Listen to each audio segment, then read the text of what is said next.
আসসালামু আলাইকুম। আন্তর্জাতিক বাংলা সংবাদে আপনাদের স্বাগতম। শুরুতে জানিয়ে দিব সংবাদ শিরোনাম, পরে বিস্তারিত। গাজা ইসরায়েলি অভিযানে প্রাণহানির ঘটনা নজিরবিহীন পর্যায়ে পৌঁছেছে বললেন জাতিসংঘের মহাসচিব। আরো জানিয়ে দিব বিশ্ব শান্তি প্রতিষ্ঠায় কুরআনী পার্লামেন্ট স্থাপনের প্রস্তাব দিল ইরান।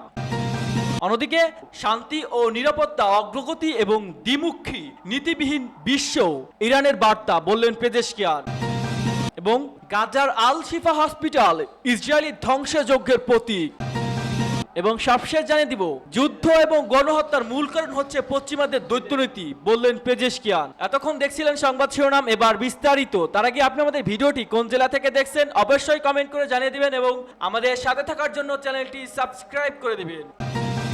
নিউ ইয়র্কে ইরানের প্রেসিডেন্ট, শান্তি ও নিরাপত্তা অগ্রগতি এবং দ্বিমুখী নীতিবিহীন ইরানের বার্তা পেজেশকিয়ানের। পারস্টুডে ইরানের ইসলামী প্রজাতন্ত্রের রাষ্ট্রপতি জোর দিয়ে বলেছেন যে বিশ্বের কাছে ইরানের বার্তা হলো শান্তি ও নিরাপত্তা। জাতিসংঘের ৭৯তম সাধারণ অধিবেশনে যোগ দিতে নিউ ইয়র্কে আগমনের পর প্রেসিডেন্ট মাসুদ পেজেশকিয়ান বিদেশি কর্মকর্তাদের সাথে তার বৈঠক ও আলোচনা সবচেয়ে গুরুত্বপূর্ণ কোন কোন বিষয় তুলে ধরতে চান এমন প্রশ্নের জবাবে বলেন, বিশ্ব শান্তি ও নিরাপত্তার জন্য ইসরায়েল যে বার্তা রয়েছে তা স্পষ্ট এবং জাতিসংঘ এই বছর যে স্লোগান ঘোষণা করেছে তা হলো শান্তি এবং সকল মানুষের জন্য উন্নয়নের ভবিষ্যৎ। তিনি আরো বলেছেন, রক্তপাত, যুদ্ধ ও হত্যা পরিবর্তনের এমন একটি বিশ্ব তৈরি করা উচিত যেখানে সমস্ত মানুষ তাদের বর্ণ, জাতি এবং অঞ্চল নির্বিশেষে স্বাধীনভাবে বসবাস করতে পারে। দুর্ভাগ্যবশত আমরা আজ যে বিশ্বে বাস করি তা এমন নয়। বিদ্যমান দ্বিমুখী নীতি বা দ্বৈত মানবদণ্ডের সাথে কিছু ভুল, ভালো ও কিছু খারাপ ফলে নানা সমস্যা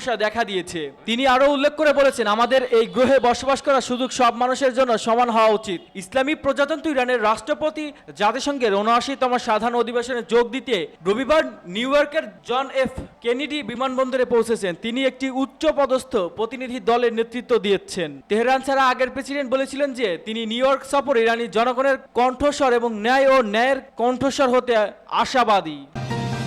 বিশ্ব শান্তি প্রতিষ্ঠায় কুরআনী পার্লামেন্ট স্থাপনের প্রস্তাব দিল ইরান। পাস্টুডে মস্কো অনুষ্ঠিত ২০তম ইসলামী ফোরামে মুসলিম দেশগুলোর মধ্যে কুরআনী পার্লামেন্ট গঠন করার প্রস্তাব দিয়েছে ইরান। ইরানের সংস্কৃতি ও ইসলামী যোগাযোগ সংস্থার প্রধান মোহাম্মদ মাহাদি ইমানিপুর ও ফোরামে দেওয়া ভাষণে বলেছেন, আমাদের পবিত্র ধর্মগ্রন্থ যেহেতু শান্তি ও বন্ধুত্বের বার্তা বহন করে, কাজে আমি মুসলিম দেশগুলোর মধ্যে সহযোগিতার মাধ্যমে বিশ্বের শান্তি প্রতিষ্ঠা লক্ষ্য মুসলিম দেশগুলোকে নিয়ে একটি কুরআনী পার্লামেন্ট গঠন করার প্রস্তাব করছি। পবিত্র ঈদে মিলাদুন্নবী ও ঐক্য সপ্তাহ পালিত হওয়ার একই সময়ে মস্কো অনুষ্ঠিত ২০তম ইসলামী ফোরামে বিশ্বের ৪৮ দেশের আলেম ও ইসলামী চিন্তাবিদগণ অংশগ্রহণ করেন। ফোরামে ইরানের সংস্কৃতি ও ইসলামী যোগাযোগ সপ্তাহর সংস্থার প্রধান মোহাম্মদ মাহাদি ইমানিপুর বলেন, মুসলিম মাহজাবগুলোর মধ্যে ঘনিষ্ঠতা বৃদ্ধি ও শান্তি প্রতিষ্ঠার এক অপূর্ব সুযোগ সৃষ্টি করেছে এই ফোরাম। পাস্টুরে জানিয়েছে, নির্যাতিত ফিলিস্তিনি জনগণের উপর ইহুদিবাদী ইসরায়েলের ভয়াবহ গণহত্যা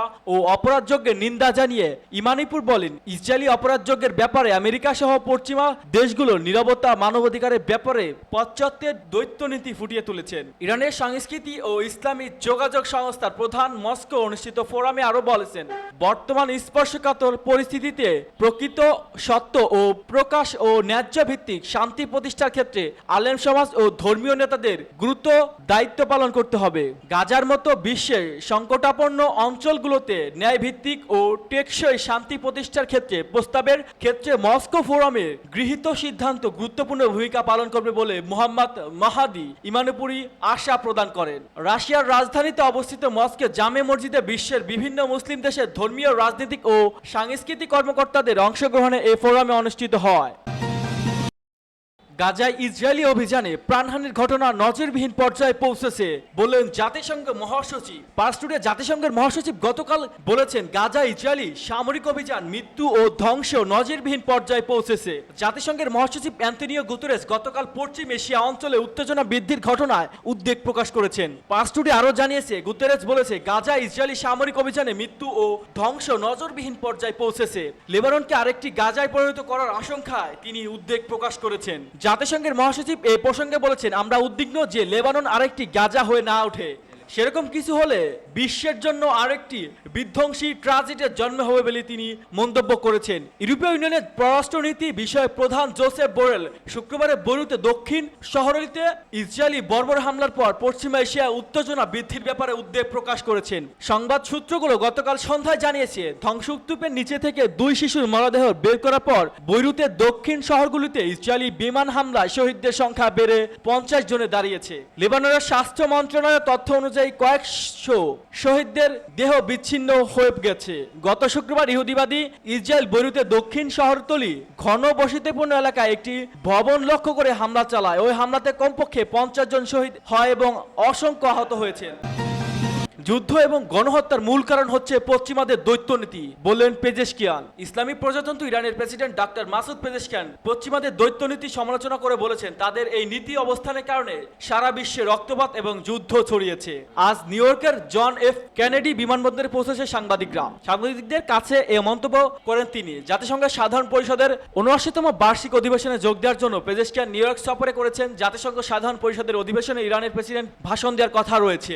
মাসুদ পেজেশকিয়ান বলেছেন, রক্তপাত, যুদ্ধ এবং গণহত্যার পরিবর্তিতে আমাদের উচিত এমন বিশ্ব ব্যবস্থা গড়ে তোলা যেখানে সমস্ত মানবজাতি জাতি ধর্ম বর্ণ নির্বিশেষ শান্তিপূর্ণভাবে বসবাস করতে পারে। কিন্তু দুঃখজনক হলেও সত্য, আমরা সেই রকম বিশ্বে বসবাস করতে পারছি না, বরং আমরা সেসব ক্ষেত্রে দৈত্যনীতি দেখছি। প্রেসিডেন্ট মাসুদ পেজেশকিয়ান জোর দিয়ে বলেছেন, বিশ্বের সমস্ত মানুষের জন্য সমান সুযোগ সুবিধা থাকা উচিত। ইহুদিবাদী ইসরায়েলের জন্য যখন আমেরিকা এবং পশ্চিমা দেশগুলো সর্বাত্মকভাবে রাজনৈতিক, অর্থনৈতিক ও সামরিক সমর্থন দিচ্ছে এবং ইসরায়েলি তাদের সমর্থনে ফিলিস্তিনি মানব ইতিহাসের জঘন্যতম বর্বরতা ও গণহত্যার অব্যাহত রেখেছে, তখন ইরানের প্রেসিডেন্ট এসব কথা বলেছেন। তিনি যারা নিউ ইয়র্কে অবস্থানকালে তিনি শান্তি এবং নিরাপত্তার ব্যাপারে ইরানের বার্তা তুলে ধরবেন। জাতিসংঘ সাধারণ পরিষদের অধিবেশনে ভাষণ দেওয়ার পাশাপাশি president Pezeshkian summit of the futures এ বক্তব্য রাখবেন। এছাড়া বিশ্বের বিভিন্ন দেশের নেতা ও কর্মকর্তাদের সঙ্গে দ্বিপাক্ষিক বৈঠক করবেন। গাজার আল শিফা হাসপাতাল ইসরায়েলি ধ্বংসযজ্ঞের প্রতীক। গাজার চিকিৎসকদের এক সময় গর্ব, ফিলিস্তিনি ভূখণ্ডের প্রধান হাসপাতাল আল শিফা ইসরায়েলি হামলা ইসরায়েলি ধ্বংসযজ্ঞের প্রতীক হয়ে উঠেছে। 7 অক্টোবর যুদ্ধ শুরু হওয়ার আগ পর্যন্ত রোগীরা বছরের পর বছর ধরে গাজা হাসপাতালের ডাক্তার ও নার্সদের সেরা সেবাটাই পাচ্ছিলেন, কিন্তু চলতি বছরের শুরুতে তাদের সমস্ত কার্যক্রম বন্ধ করতে হয়ে ইসরায়েলের দুটি সামরিক অভিযানে আল শিফা হসপিটাল ধ্বংস হয়ে গেছে। ইসরায়েলি বাহিনী হাসপাতালটিতে 2023 সালের নভেম্বর মাসে প্রথম ও 24 সালের মার্চে দ্বিতীয় হামলা চালায়। ইসরায়েলি সামরিক বাহিনী আল শিফা পরিচালিত মোহাম্মদ আবু সালামিকে 7 মাসেরও বেশি সময় ধরে আটকে রেখেছে। ওই সময় তাকে নির্যাতিত করা হয় বলে দাবি করেছেন তিনি। এরপর থেকে হাসপাতালে একটি জরুরি বিভাগ পুনরায় চালু করা হয়েছে, যদিও হাসপাতালটি কমপ্লেক্স বাকি অংশ যুদ্ধের আগুনে পুড়ে ধ্বংসস্তূপে পরিণত হয়েছে। হাসপাতালের চিকিৎসক আবু জাফর বলেন, জরুরি বিভাগটি পুনরায় চালু করার জন্য হাসপাতালে কর্মীদের ডায়ালাইসিস মেশিনগুলোকে ধ্বংসস্তূপের নিচ থেকে টেনে বের করতে হয়েছে। বার্তা সংস্থা এএফপি জানায়, 15 নভেম্বর রাতে যখন ইসরায়েলি ট্যাঙ্কগুলো হাসপাতালে হামলা চালায়, জাতিসংঘের মতে এই হাসপাতাল কমপ্লেক্স তখন কমপক্ষে 2300 লোক ছিল। তাদের অনেকেই এটিকে গাজার মধ্যে একটি নিরাপদ স্থান ভেবে এখানে আশ্রয় নিয়েছিল।